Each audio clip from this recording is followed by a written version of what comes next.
Number 9 Banamalipur के अंतर्गत आने वाले जनजाति आरक्षित सीट के वार्ड संख्या 22 में अगरतला नगर पालिका की भाजपा प्रत्याशी हिमानी देव वर्मा के समर्थन में सांसद और जनजाति मोर्चा के प्रदेश अध्यक्ष रेवती त्रिपुरा ने घर घर जाकर प्रचार किया।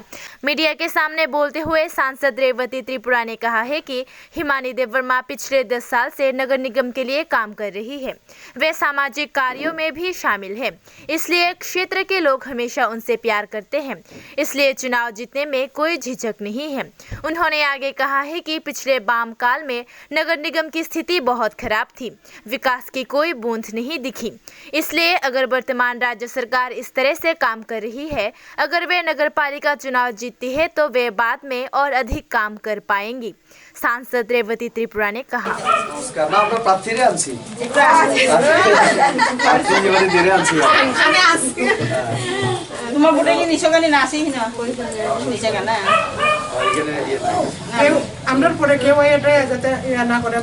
সমাজসেবী সবার সঙ্গে উনি মিশে কাজ করেন, তারপরে কাজ করতে চেষ্টা করেন এই এলাকার জননেত্রী।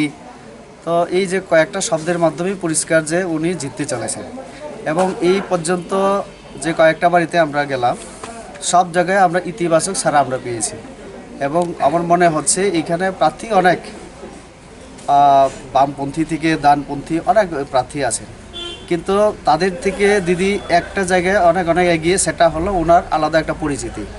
উনি রাজনীতির সাথে সাথে সমাজসেবায় উনি কাজ করে নিয়োজিত এবং অন্য অ্যাঙ্গেল থেকেও উনি বিভিন্ন জনের সঙ্গে ওনার সম্পর্ক ভালো এবং দীর্ঘদিন এই এলাকায় তিনি দাঁড়িয়েছেন, নির্বাচিত হয়েছেন এর আগে দুবার।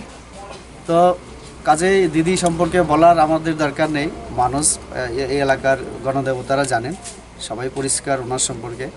তো এর আগে হয়তোবা উনি যে কাজটা করতে চেয়েছিলেন অনেকটা হয়তোবা করেছেন, অনেকটা একটু বাকি আছে, সেগুলিকে মানে সমাপ্ত করার সুযোগ দেওয়া এবং উন্নয়নের সাথে যাতে দিদিকে ভোট দেয় পদ্মফুল চিহ্নে, আমি এই আহ্বান ডাকতে এই এলাকায় আজকে।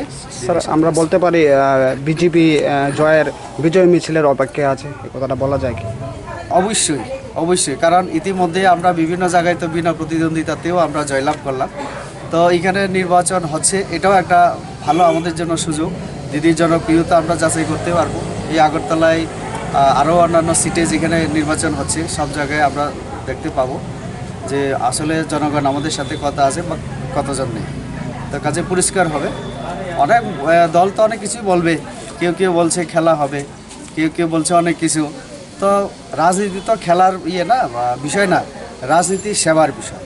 আমাদের নরেন্দ্র মোদীজি একটাই কথা বলেন যে উনি প্রধানমন্ত্রী ঠিক, কিন্তু উনি প্রধানমন্ত্রী না, উনি সেবক, দেশের সেবা করতে এসেছেন। তো ওনার দলের লোক আমরা, আর তার জন্য আমরা বলি যে রাজনীতি হচ্ছে সেবার একটা জায়গা, এখানে সেবার সুযোগ আছে, দেশের সেবা সমাজের সেবা করার জন্য আমরা এসেছি এবং আমরা এই সেবা করতে চাই।